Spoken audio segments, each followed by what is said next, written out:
911, what's the address of the emergency? Yes, hi. I think I'm seeing an address of 123, trying to find out what the street is. There's a fire over here hanging on the front porch. It's burning on the front porch, sir. Okay, and you see flames? Yes, the whole front porch is on fire, sir, and the smoke is everywhere out here right now. There's nobody coming out of the house, sir. Okay. Like I said, we do have help on the way, okay? I mean, it wasn't that big a minute ago, and now it's just, the whole thing is on fire, sir. The whole front porch, it's just in flames. Do you know if anyone is injured at all? I have no idea. I see nobody coming out, nothing. 911, what's the address of the emergency? 27 North Bedford, huge fire. Okay, what is the address? Huge fire. What is the address? 127 North Bedford. Okay, is this your house? No, this is the house right next door to mine. It is getting worse. They need to get here soon, sir. Yep, they're getting there as quickly as they can. Save these people's lives, sir. Yep, Is everybody out of the building right now? I don't know. There's some people standing out here, and they're knocking on the next door over here. Okay. But there's no... Hi there. These electric wires are down out here. Okay, there's people running around trying to get people out of the side, out the windows of the side of this house. Okay, well, is the fire department on the scene? Yeah, everybody is there right now. They say it's pretty nasty. It sounds pretty bad. Actually, there might actually be one person still in there, so I guess we'll find out, so. It just occurred to me that's right smack in the middle of the student quarter. Do we know if they're students? Actually, we don't know. They haven't said anything. You know, tragedies, we do have people we need to notify, so if you guys could keep an ear on it, and if it turns out they are, let me know. Start the process. Go ahead, Rescue 1. Sounds like there's no reason that there should not be one more person, brother of one of our patients, still at the house. We do have a report that one person is still missing. Patient here reporting that his brother was sleeping in the living room. 10-4. Ladder 1, Engine 4. Information that possible missing occupant was sleeping in the living room.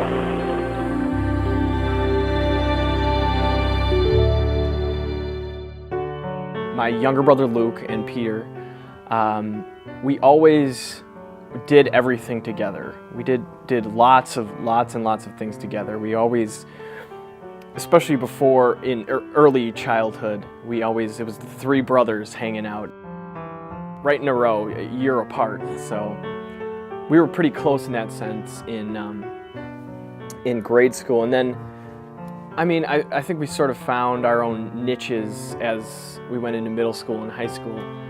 But we always found time for family events. Usually my parents got us together, you know, as everyone does. We broke away and started to do our own thing, but we always found family times where we could just be together. Peter, yeah, he had a lot of inspiration from growing up. There's a song, he made a CD. One of the songs, Follow Me Home, is all about basically our childhood growing up and all these little family moments we had. As he was getting older, he was reflecting more on these things, and he chose to put that into his songs. Follow me home, and now we grow older, our freedom we snatched without looking back. Follow me home. I snuck out the bathroom window to smoke cigarettes in a metal tin. Follow me home. When I first met Peter, he actually was on a campus visit with his family. Oddly, I just, fell in love with his family, got to know his parents, and started chatting with them so much that we forgot, oh yeah, that's right, Peter's here. Peter was so sweet and so nice and easygoing, and I thought, this is a great kid, and I really hope he makes the decision to come here. And it's a vivid memory. I remember it because, wow, the entire family is making this choice for him to go to school. It was kind of a neat thing.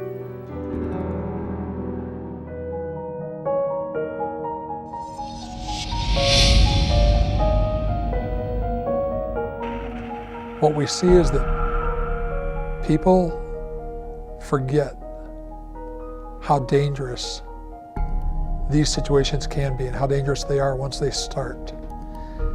And that they take it for granted in their life that it hasn't happened to me, and it probably won't happen to me. So then they're not prepared. And what I mean by that is whether it's having working smoke detectors or thinking about how you'll get out of a structure in an event like this, people don't think about those things routinely in their life, and that seems to lead to choices that, have tragic outcomes. I took Peter throughout the night, and I followed him from literally the time he left La Crosse all the way to what he did when he arrived in Madison, who he spent time with, how he walked to one location to another, activities that he was involved in. And the final person that I talked to was an individual that had spent the last couple of minutes with Peter before leaving the Bedford Street residence. I was able to track this individual down. And as he left Peter, his last moments, he turned around to wave goodbye to Peter, and Peter was standing right near the area of the couch, which we believed is where the fire was occurring. And I asked this individual specifically, I said, what was Peter doing? What was the last thing you remember him doing? He says, oh, he was just sitting there having a cigarette. As soon as I woke up to the door and the smoke now entering the room, it was an instant panic. This is bad. This is really bad. If I don't make the right choices right now, I will not make it out of here alive tonight. And I couldn't breathe. My heart rate increased. I knew I had to stay calm. However, it felt as though I was breathing through a straw. I felt as though each breath I was getting less and less oxygen, and it was getting harder and harder to think. It was getting harder to be able to know where I needed to go because I couldn't see anything. Kelly and I mean, we didn't really talk much before the fire, and since the fire we haven't done a lot of talking, but I mean, we're just both grateful that we both made it out. And the crazy thing about that fire is that we all started in the same room. Kelly, Andy, and I, the three of us that made it out of that house, we all started in the same room and we all left different ways. Peter was sleeping on the sofa just on the other side of that glass window. So he wouldn't have experienced too much, honestly, until the glass broke. And once it broke, then you've got this sudden rush of heat and fire gases and poisonous smoke that comes into the room. He may have awakened at that point from the sudden change of his environment, feeling the heat and such, but now he's in a superheated, super poisonous environment. It only takes a breath or two of that to overcome somebody, and also the extreme heat itself would cause disorientation. So unfortunately, when that window broke, Peter didn't stand much of a chance of escaping that room at that point, although he was only a few feet from the door. Our response time is usually going to be between 4 and 6 minutes from the time we get the call. When that happens, obviously, we're going to get there very quickly. We had 2 stations within fairly close proximity. There's a disconnect. People wake up to a fire, and their first instinct is something of disbelief. This can't be happening to me. We see this all the time in prevention. Well, a fire's not going to happen to me, and if it does, I'll know what to do. But as we saw with these young people, they were all very disoriented, very frightened, and really got out scarcely in time to prevent further tragedy. I went back to the house right when we were able to pull some of our stuff out when it was still burnt down, and I didn't really like it. I kind of walked through it, and seeing all your possessions burned to the ground, that's just stuff, that doesn't matter. But looking at the couch where Peter was sleeping and seeing the corner, because he could have gone, he woke up and he ran to the wrong corner. He could have gone one of 2 ways. He went into a corner, he could have went towards that door. Whether or not he would have gotten out, I don't know, but I mean, he woke up, I'm sure, just confused and went the wrong way, and seeing the couch where he spent his last time was, thinking about it now still gives me the chills. And one thing I do remember is Tim, Andy and Peter's dad, he wanted me to walk them through the house and show them, where Pete was and such a thing. And we were walking through, and Tim actually went down to the ground into the rubble, and he found a shoe, and he's like, this was Peter's shoe. And that that gives me the serious chills right there.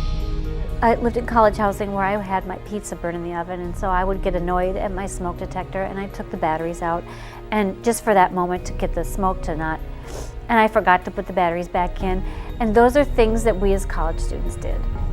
And I know that that's what people do now, or they move into a place and they don't think about their smoke detector. You're not thinking about things like that. You know, it's not in your radar. And I think we do need to think about that, not just batteries in your smoke detector. Being aware of if there are smokers, where are they going to smoke? Unattended candles, having a party, mixing the alcohol in with the party and the candles and smoking, things like that. People don't think about that. We need to educate our students because awareness can really make a difference. At first I got a call from my best friend saying there was a fire. We don't know all the details yet. Peter might not have made it. And just that, someone telling you that, nothing can prepare you for that. And nobody should ever go through that. And to think that just a fire alarm, it's all you needed was a fire alarm. Could have saved Peter's life. It was tough. I remember just not believing it. You know, I'd like, no, this can't happen. Why? You hear about it, but it's never happened to me and it never could. And it did. And I just wish fire alarms would be a bit more important to people, because they are. I've changed because I lost my best friend. You never get them back. So it's hard, it's difficult. Going on the same stage, acting on that stage that I knew I acted with him, and him never being able to act with me again is the hardest thing. Knowing I can't act with Peter because I've been acting with him since 6th grade. We had a plan to act in high school together, to act in college together, and then make movies together. I'm a mom. I have 3 children of my own who are college age, and I think any fire fatality is tragic. But somehow when it's a young person, you always feel like the community's lost a little bit of its future, and that's really hard to deal with. Peter's friends started coming to the scene, and not all of them knew fully what had happened. It was at that point that the young man who took the call kind of sank to his knees and said Peter didn't make it. And that was just the kind of thing that goes straight to your heart. It wasn't until the second day that I was in the hospital, after my vitals had been checked, after I'd been put in a hospital room, and I was a little more stable, and I was able to talk a little bit more. I had continued to ask, well, how's Peter? Where's Peter? Did they get him out? And at this point, my dad and stepmom were there. You know, they're saying, you know, we haven't heard yet, but we'll let you know when we do hear anything. And I just had to wait, and I had to wait about a day. Finally did they tell me that Peter did not make it. And at that moment, I lost it. I could not fathom the fact that I was in a situation where I was out. 2 others made it out, and someone did not. It really hit me hard of, this is how serious this fire was. And because of some decisions that were made the previous night, someone has lost their life because of it. And to know I was a part of that situation has changed my life and makes you really appreciate what you have. It makes you really understand how important little things in life are. It makes you realize if there are things that you need to tell people, if there's important people in your life, let them know that. Tell them. Share what you want to say. Be who you are, because in moments, you never know when life will be taken away from you and how important your decisions you make can affect yourself and others.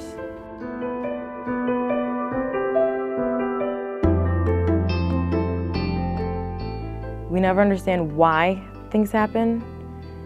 You just have to go ahead and say, what can we learn from this? How can it be prevented in the future? And one thing Andy had said to me that I'll never forget is, God wanted us to live, and now we are here for a purpose. And if it's to give this message to help others not be in the same situation, then I will do that every day.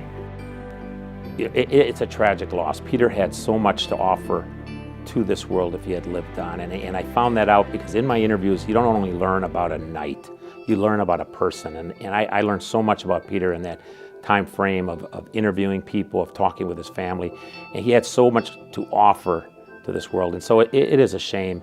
But at the same time, in many ways, what we've accomplished, and by we, I mean his family and the city working together, Peter lives on. And I think if you could take anything from this tragedy, and I think the family has, is that every life that will be saved in the future is Peter living on. I always believed in you, Peter. You know that. And thank you so much for teaching me the things you taught me. And I loved you like a son. And you made me laugh. And I hope you're playing, and I hope you're happy and peaceful right now. Losing Peter is an ache that no one has to go through. They shouldn't go through. And we just need to help each other out and be aware. This event is a tragedy that I never wanted to face. My students never wanted to face this. And certainly Peter's family never wanted to face this. I remember Peter was such a caring, empathetic person. He really felt what other people felt. I remember when we had a little cocoon that we were going to hatch one time when he was little, and the butterfly hatched out and it had a bad wing and the butterfly couldn't fly. Peter just cried and cried and cried, and he couldn't deal with the fact that this little butterfly couldn't make it. And it was really hard for him, but he did that the whole time. Every time we were upset about anything, Peter would be the one to cry. He was a loving kid. He hugged me so tight every time I said hello to him or goodbye to him. Peter would hug me. That's who he was. That's what he did. And I remember when I hugged him goodbye for the last time. I won't forget it. And now I can't do that anymore.